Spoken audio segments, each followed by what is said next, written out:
Dans ce chapitre, j'aimerais montrer comment des visions, des spiritualités, des voies mystiques orientales rejoignent l'archétype du Graal de façon magnifique. Alors ce ne sont pas des voies extrêmement orthodoxes, mais en revanche ce sont des voies de mysticisme pur. 4 visions unitives orientales: Dzogchen, Soufisme, Mahamudra, Upanishad. Le Dzogchen, voie bouddhiste non dualiste enseignant à vivre en pleine conscience à la manière du shivaïsme du Cachemire, serait issu du royaume d'Odhyana, en Afghanistan, précisément en cette région du monde indo-grec d'où émergea le Mahayana, le grand véhicule bouddhiste. La grande perfection, c'est la traduction du tibétain Dzogchen, décrit l'univers à l'origine comme une coupe pleine de compassion et de sagesse, dont les parois se dissolurent peu à peu, diffusant partout son essence avec des myriades de consciences. Mais certaines perdirent le souvenir de leur vraie nature et cherchèrent en vain dans l'errance sécurité, plaisir, pouvoir, désir et aversion, pour essayer de retrouver leur état primordial, sorte de première scène ou de dernière scène avant le début du monde. La dispersion des apôtres et des chevaliers du Graal, en un temps où toutes les consciences étaient unies autour de ce vase de sagesse et d'amour. J'en profite pour ajouter la tradition juive, dans la Kabbale, je crois bien, des vases brisés de l'unité divine, qui rappellent pas mal ça. Le soufisme, qui connut ses plus belles expressions dans le monde persan et dans cette partie de l'Orient commune avec le Dzogchen,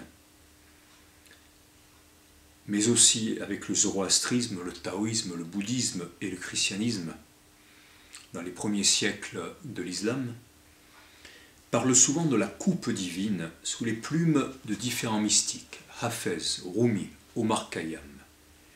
Les vers suivants sont d'une extraordinaire beauté et le démontrent. Ils sont d'Hafez de Shiraz, XIVe siècle, le plus célèbre soufi persan après Rumi, dans cet extrait tiré de l'anthologie du soufisme de Eva de Vitremeyovitch. La nuit dernière, j'ai vu les anges qui frappaient à la porte du cabaret, qui pétrissaient l'argile d'Adam pour en fabriquer des coupes. Ceux qui résident au-delà du voile sacré, les purs de l'univers angélique, m'ont tenu compagnie à moi, le mendiant des rues, pour boire le vin de l'ivresse. Les cieux n'ont pu supporter le fardeau du secret. Ils en ont fait échoir le fardeau au fou que je suis. Les querelles des 72 sectes accordent-leur à toute une excuse. Faute de voir la vérité, leurs fauteurs se sont égarés sur le chemin de l'illusion. Pour remercier Dieu de la paix survenue entre moi et lui, les soufis en dansant ont vidé la coupe de la reconnaissance. Le feu n'est pas ce qui donne son rire au cierge, le feu est au contraire ce dont brûle la phalène. Comme le Dzogchen, donc, le soufisme nous décrit un univers constitué de beauté et de grâce pure. Et on voit donc la coupe de la reconnaissance, la coupe du ressouvenir. Nous avons vu que dans le Mahamudra, ou Grand Sceau, il y a l'affirmation d'une nature du Bouddha présente en toute chose. Alors, Grand Sceau, ça s'écrit S-C-E-A-U. On le traduit parfois aussi comme grand symbole. La reconnaissance de la nature du Bouddha présente en toute chose, et de toute chose exprimant cette nature, nous amenant à unifier le monde par l'œil, le cœur et l'esprit. Le Grand Sceau ou le grand symbole, le Mahamudra, un nom riche en sonorité et potentialité où on entend l'amour, Mohamed, le sceau des prophètes, selon l'islam, comme Mahamudra veut dire le grand sceau, bien que le texte bouddhique prophétise la reconquête des bouddhistes sur les envahisseurs musulmans en une aspiration légitime de souveraineté. Puisqu'on a vu que c'était un texte qui avait été écrit peu de temps après l'invasion de beaucoup de territoires bouddhistes par l'islam à la fin du premier millénaire après Jésus-Christ. Le droit des peuples à se gouverner eux-mêmes est même inscrit dans la Déclaration universelle des droits de l'homme, dont nous allons célébrer les 70 ans en 2018. Et justement, les peuples doivent s'unir malgré ceux qui les divisent. Tous les fleuves vont à la mer, toutes les sources sont au ciel. Réaliser la vérité d'une nature ultime unissant toute la création, c'est ce que demande aussi l'Isha Upanishad hindou, dont le titre Isha se traduit doublement par Seigneur et Jésus en sanskrit. Effectivement, Jésus se dit Isha comme Seigneur, et donc c'est le titre de cet Upanishad, qui d'ailleurs a beaucoup de points communs avec les enseignements du Christ pendant la Passion. En voici 2 extraits. Puisse le Seigneur revêtir toutes choses ici-bas, tout ce qui se meut dans l'univers en mouvement. Et celui qui discerne que tous les êtres sont dans l'âme et que l'âme est en tous les êtres, celui-là ne s'en détache plus.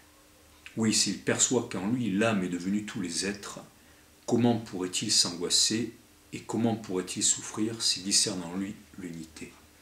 Alors, puisque j'en suis à l'Isha Upanishad, je vais extraire de cet autre livre que j'ai écrit sur les origines communes du christianisme et du bouddhisme du grand véhicule, d'autres extraits de l'Isha Upanishad que j'ai mis à la fin et qui montrent bien les points communs. Voilà.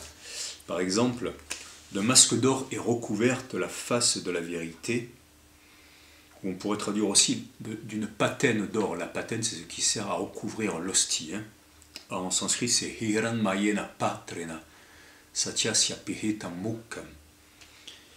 Enlève-le pour nous, Pushan. Pushan, c'est le dieu des troupeaux, des carrefours, un dieu gardien, afin que nous puissions voir celui qui règne sur la vérité. Toi, l'unique voyant, Pushan, Yama. Yama, c'est le dieu de la mort, le juge des morts, soleil, fils de Prajapati, fils du père, du seigneur de toutes les créatures.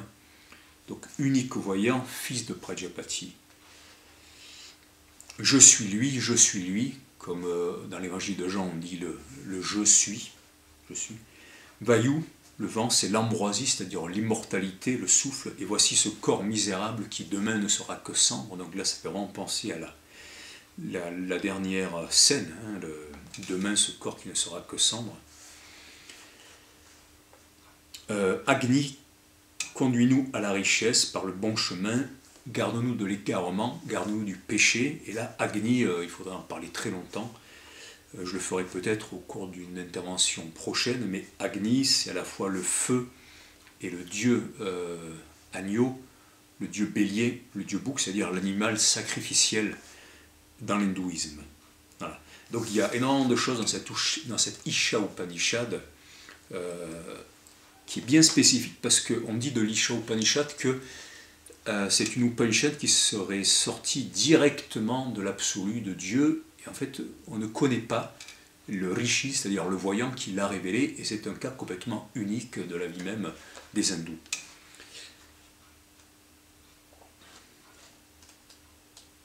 Et je termine donc sur ces 4 visions unitives orientales.